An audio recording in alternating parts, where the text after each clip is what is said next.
The text message seared itself into my vision as I stood there in my wedding gown, still clutching my bouquet. Just minutes earlier, I had spoken my vows to the man I loved with my whole heart. Now, in the church foyer, surrounded by elegant floral displays and the distant buzz of celebrating guests, I stared at my phone in complete shock. Damon Hargrove, my supervisor's son, the man who had made the past 3 months of my professional life unbearable, had chosen this exact moment, my wedding day of all days, to send me a termination notice. I showed the message to Marcus, my brand new husband.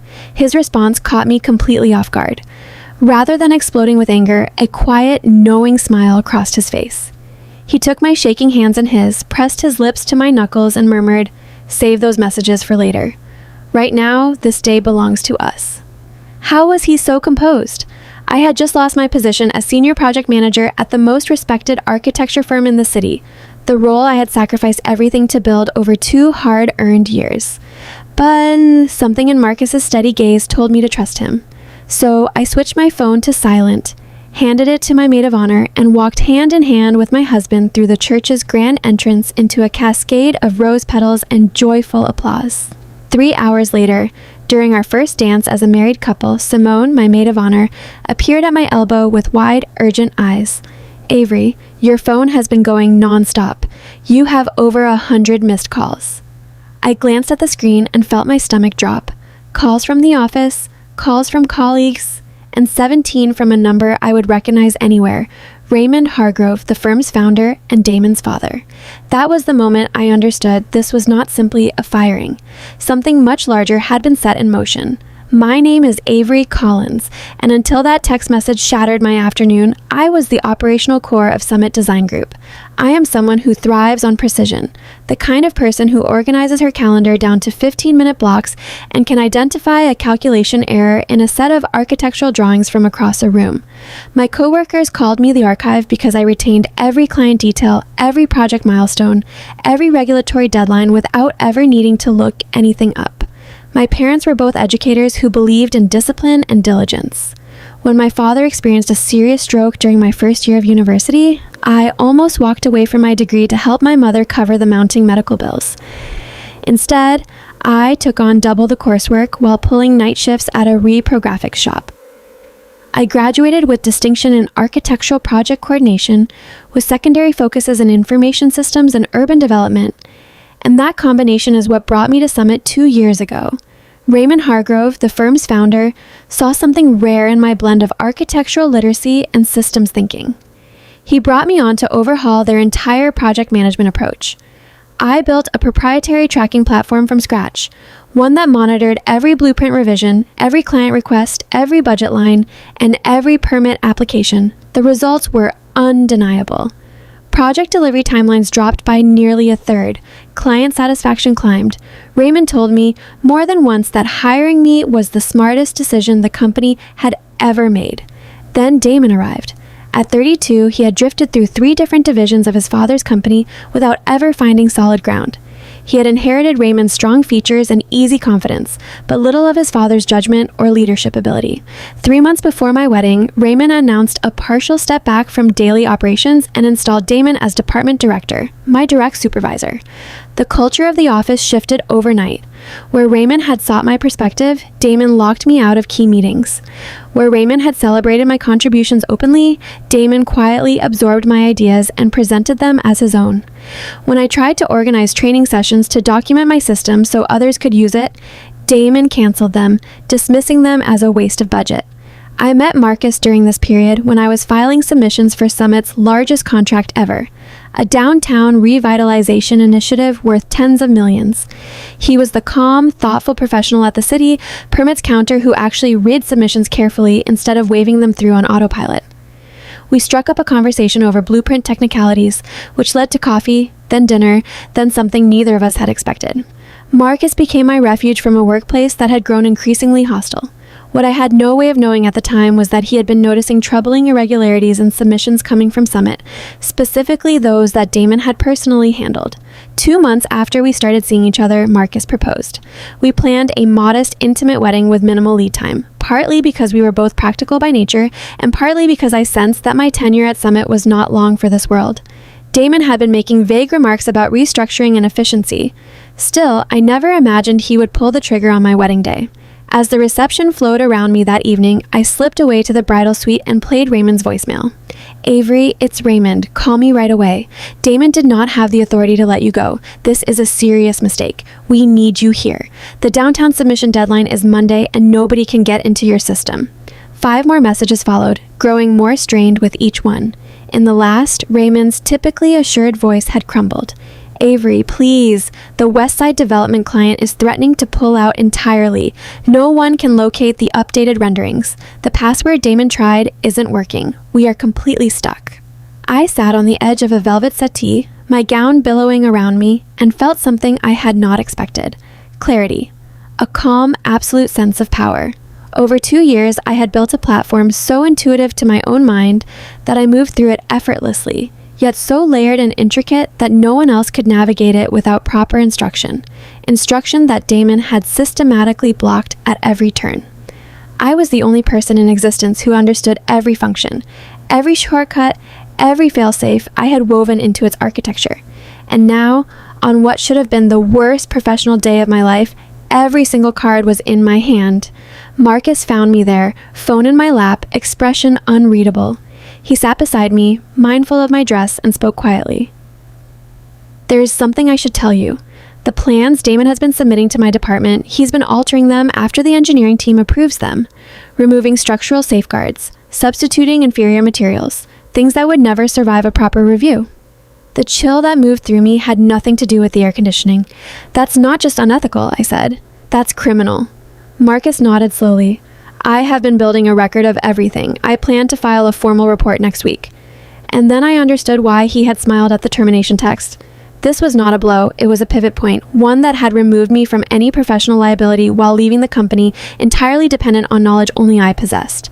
"What do we do now?" I asked. Marcus met my eyes with quiet certainty. "Nothing.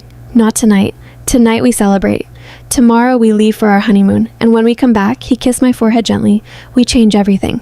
We returned to the reception, and I danced as though I had not a worry in the world.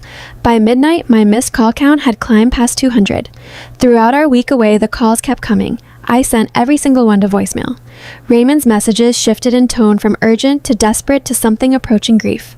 On the 3rd day of our trip, while Marcus and I sat on the beach with fresh coconut water in hand, Raymond left a message offering to triple my previous salary. I erased it without replying. 2 days after that, he offered a share of equity in the firm. Same response. Marcus watched me decline what most people would consider life-changing offers without saying a word. He understood something essential about me. This had never been about compensation. It had always been about respect. "You know," he said one evening as the sun dissolved into the horizon, "there is an opening on the consulting panel for the city planning division. They're looking for someone who understands architectural submissions from both sides of the process. Someone who could design standards for preventing exactly the kind of shortcuts Damon was taking." I turned toward him, already feeling the idea take shape. "Are you saying what I think you're saying?" "I'm saying you could launch your own consultancy with the city as your anchor client. They'd pay for your expertise in building systems that detect the type of negligence Damon was committing." By the time our flight touched down back home, I had a full business plan drafted on my tablet. 3 days later, I filed the registration for Meridian Protocol Consulting. My phone rang within the hour of the filing going public. Raymond Hargrove. For the first time in 2 weeks, I picked up. "Avery, thank goodness. We are in free fall. The downtown project is frozen. Clients are walking away. Please, just tell me what it will take." "I'm sorry to hear that, Raymond," I said, my voice even and unhurried, "but I'm no longer available as an employee. I've established my own firm." "Then we'll contract your firm. Whatever your rate, we'll match it." I let the silence sit between us. My first client is the city planning department. I've been engaged to design new verification protocols for building submissions. The audible breath on the other end told me he understood exactly what that meant. If I was helping the city build better checks, Damon's alterations would surface, if Marcus had not already set that process in motion. "Avery, please, what Damon did was wrong. He was threatened by your relationship with me, by your competence. Let me make it right." "Some things don't get made right, Raymond. Some bridges, once burned, are just ash." I ended the call. The following week, I began my city contract. drawing on my intimate knowledge of how firms like Summit operated. I quickly pinpointed the gaps in the existing verification system and built new protocols specifically designed to catch unauthorized post-approval alterations, particularly structural changes made without engineering sign-off. As part of implementing the new framework, the city launched a comprehensive audit of recent submissions. Unsurprisingly, it uncovered a pattern of violations in Summit's downtown project filings, all of them tied to submissions Damon had personally managed. Load-bearing walls reduced beyond tolerance, foundation specs quietly downgraded, safety systems removed entirely in the interest of cutting costs. The investigation moved quickly and conclusively. The downtown project was shut down and reassigned to another firm. Damon was not simply terminated. He was barred from the industry. His professional license was suspended pending a full disciplinary review. Summit Design Group hemorrhaged millions. A reputation built across 3 decades collapsed in a single month. Through mutual contacts, I learned that Raymond had suffered a mild cardiac event from the weight of it all. That news gave me no satisfaction whatsoever. Raymond had been a genuinely good mentor before his loyalty to his son distorted his judgment. He deserved better than what his own blind spots had cost him. My consultancy flourished. Within 6 months, I held contracts with 3 different municipal governments and had begun bringing on staff to manage the growing workload. Marcus was recognized with a promotion at the permit office for his ethical stand. We bought our first home together, a place with good bones and great potential, not unlike everything we were building. Then, exactly 1 year after my wedding day, a heavy cream envelope arrived at my office. Inside was a handwritten letter from Raymond Hargrove. "Dear Avery," it began, "there are debts that can never be fully repaid, but acknowledgement is where accountability begins. This past year, I have been rebuilding what my son's actions and my own failure of oversight destroyed. Damon has completed a professional ethics program and currently holds a junior position under close supervision. He understands the gravity of what he did. Summit has new leadership and new internal processes. Every system, every review structure has been rebuilt from the ground up. We are a genuinely different organization now. I am writing to ask whether you would be willing to meet with me, not to return. I understand that bridge is ash, but to evaluate our new approach and confirm that we have truly changed. Whatever your answer, please know that my respect for you has only deepened. You are right to hold your ground, right to protect the public, right to expect more. With sincere regret and genuine admiration, Raymond Hargrove." I showed Marcus the letter over dinner. "What do you think? Should I go?" He thought about it carefully before answering. "What would be your reason for going? Closure, vindication, professional interest?" I considered his question. All of those, I suppose, and perhaps to see whether real change is actually possible. "Then I think you already have your answer." I scheduled the meeting for the following week. When my assistant mentioned that Raymond had requested we meet at Summit's offices rather than mine, I nearly reconsidered. Walking back into that building felt like a retreat, but curiosity outweighed reluctance. When I arrived, the receptionist, someone I had never seen before, welcomed me with quiet formality. "Miss Collins, Mr. Hargrove is expecting you in the main conference room." Walking through the corridors, I noticed that almost everything had changed. New faces, new energy, updated systems visible on every screen. They had genuinely started over. The conference room door was open. I stepped inside to find not only Raymond, but Damon as well, seated stiffly beside his father. Raymond rose to greet me. Damon stayed in his chair, eyes fixed on the table in front of him. Raymond's handshake was firm, but his face had aged considerably beyond the single year that had passed. The toll was etched into the lines around his eyes. I took my seat across from them. "Your letter was unexpected," I said. "So was the education of this past year," Raymond replied, "but necessary." He glanced at his son. "Damon has something he wants to say to you." Damon finally raised his eyes.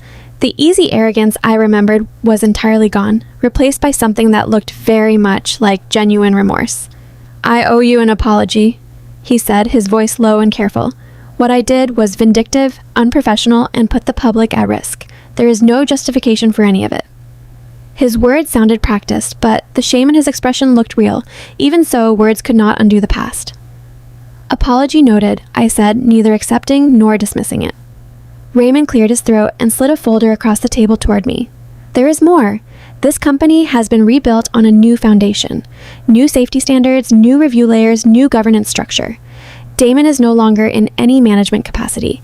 He is learning the business properly this time, beginning at the very bottom. I opened the folder.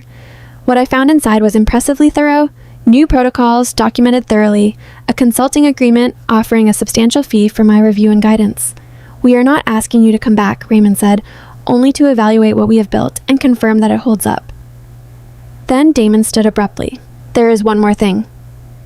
His voice caught slightly. He left the room and returned a moment later carrying a smaller envelope, which he set in front of me with visibly unsteady hands. Inside was a check for the precise total cost of my entire wedding down to the last floral arrangement.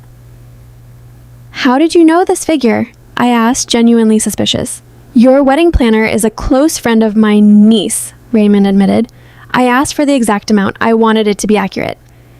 Damon spoke again, more steadily this time. "Consider it the real gift, the one I had no right to claim I was giving when I sent that message." A surge of anger moved through me. Did they honestly believe money could settle this? Before I could respond, Damon set a small USB drive beside the check. "This also belongs to you. It contains the complete project management system you built, every access point and password. We have managed a basic reconstruction, but it has never functioned properly without you. It is yours to keep or to erase." I stared at that small drive, feeling the weight of 2 years of work compressed into something I could hold between two fingers. The system I had built with such care, which had become a weapon turned against me when Damon blocked everyone else from learning it. Sitting there, looking at these two men, one chastened by his own ethical collapse, the other humbled by the consequences of his pride, I understood something important about how justice actually works. Sometimes it does not require your direct involvement. Sometimes the most complete form of accountability is simply watching people reckon fully with the consequences of their own choices while you continue to thrive. I closed the folder and stood. "I will review your proposal and respond within the week. My fee will be 3 times what you have offered, paid up front. My team will require complete access and full transparency." Raymond agreed without hesitation. "And one final condition." I looked directly at Damon. "You will personally complete every training module I develop. Regardless of how basic or time-consuming, you will master every element of proper project management, ethical submission standards, and regulatory compliance. You will become this firm's foremost expert on doing things correctly." The color drained from Damon's face, but he nodded. "Understood. Yes." "Then we may have the foundation of a working arrangement." I collected my things and walked toward the door, pausing with my hand on the handle. "Raymond, the check is unnecessary. Watching your son genuinely learn the meaning of integrity will be more than sufficient." I left them sitting there, the check untouched on the table, and walked out of Summit Design Group with my shoulders back and my head high.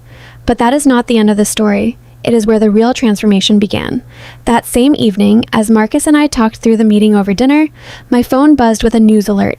Summit's competitor, the firm that had inherited the downtown revitalization contract, was now under a state investigation for bribery. Allegations had surfaced that officials had been paid to expedite approvals on plans containing serious structural deficiencies. "Did you know this was coming?" I asked Marcus. He shook his head. "The investigation only opened today.